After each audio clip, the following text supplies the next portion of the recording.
I was standing on my front lawn, jaw slack, watching a massive crane lower a high-voltage transformer right over my garage roof. No permit. No warning. Nothing. Just a chunk of heavy infrastructure dangling midair like it belonged there. Then a woman in a pantsuit, Samantha, the president of the local HOA, yelled, "You can't stop us. We run the neighborhood." I smiled, calmly pulled out my phone, and replied, "Not for long. Let me show you how real power works." That's how I ended up buying their electricity and leaving them in the dark.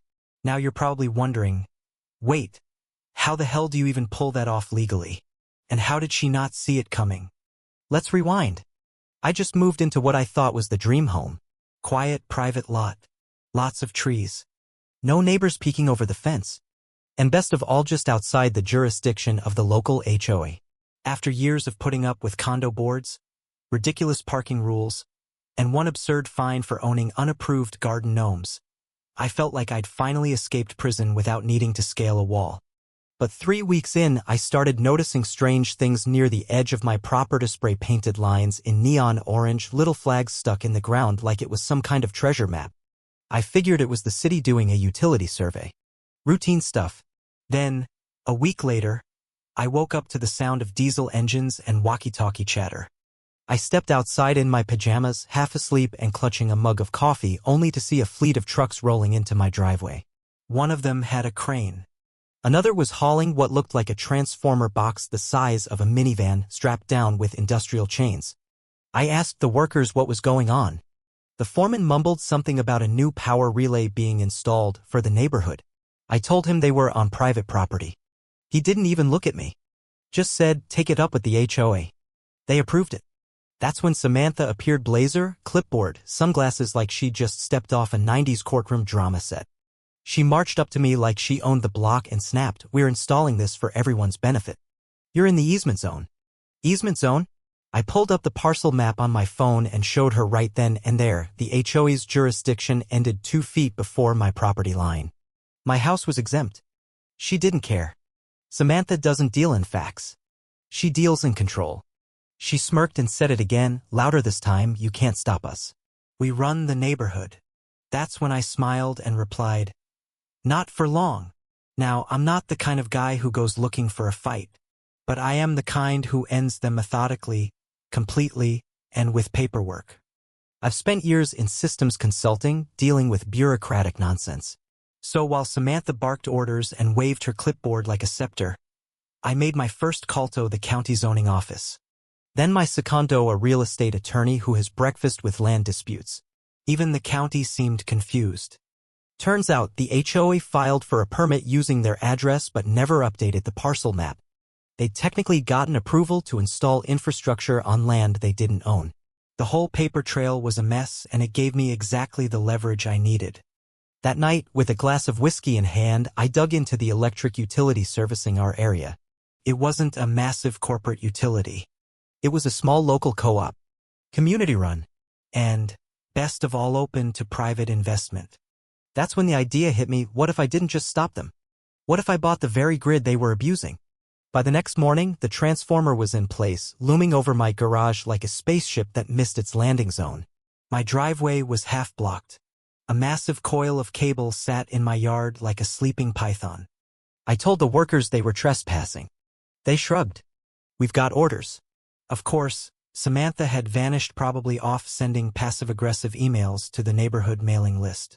I sent a cease and desist letter to the HOA that afternoon. Their response?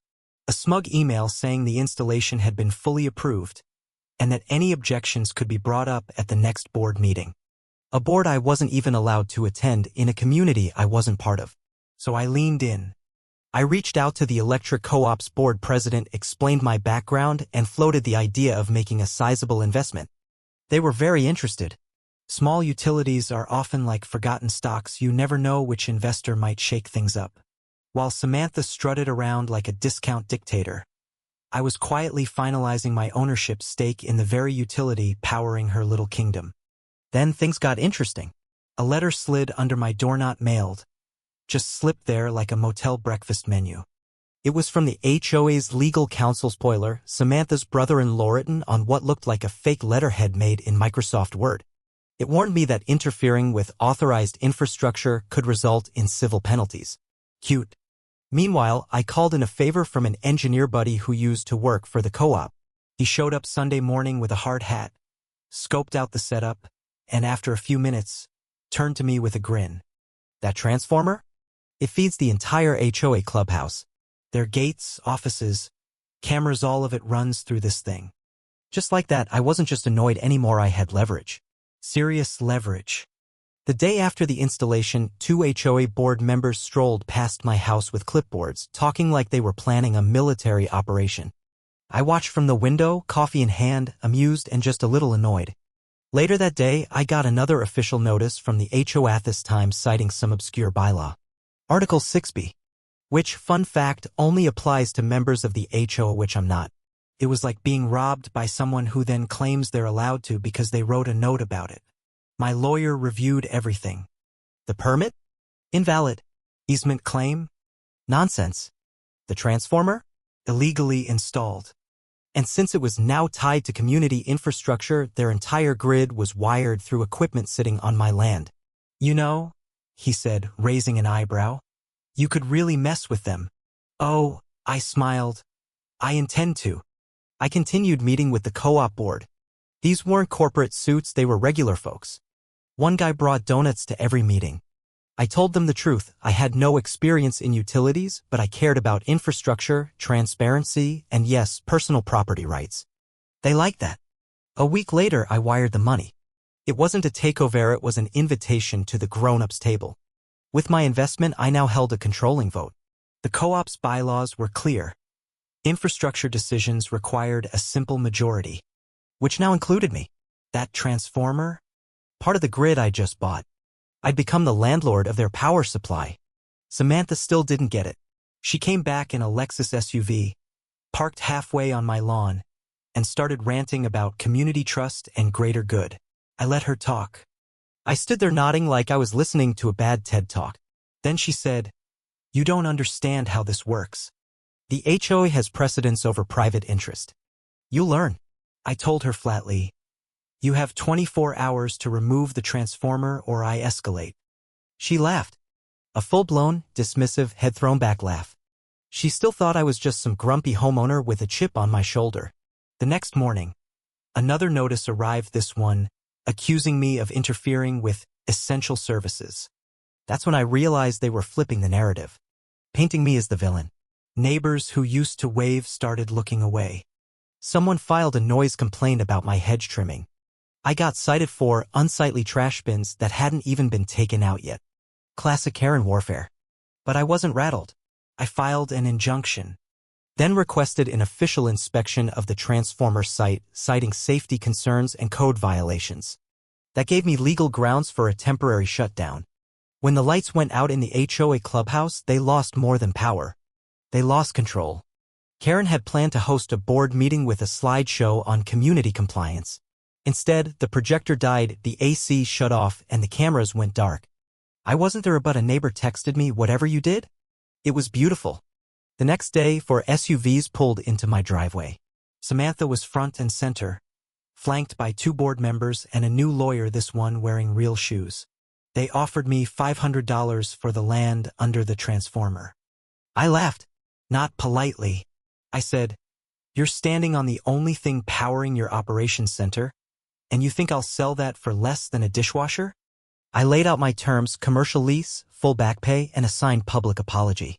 Samantha's face went pale. Her lawyer sighed. They left without shaking my hand.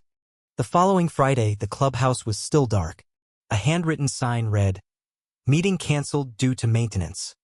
By Saturday morning, Samantha showed up at my door alone, exhausted and humbled. "We'll sign the lease," she said. "Can we talk?" We did. I wasn't looking to destroy the community, I just wanted boundaries respected. She agreed to everything. The transformer stayed, but under my terms. I even considered framing the lease and hanging it in the garage. Then I got an anonymous email. No subject. 1 sentence. "You think the transformer was all we had access to?" Suddenly, I realized it wasn't over. A full audit revealed years of unauthorized connections, lights, gates, security cameras, even someone's home office tapping into the grid without record. They'd been stealing power. So I shut it all down. Temporarily. Legally. Just long enough to make a point. Within hours, chaos. The gate failed. The irrigation system flooded the lawn. A pool party ended when the filtration system cut out. I got a call from a teenager begging for Wi-Fi. The next HOA meeting was held on Samantha's driveway, lit by battery lanterns. I watched from my window as the board imploded, yelling, finger-pointing.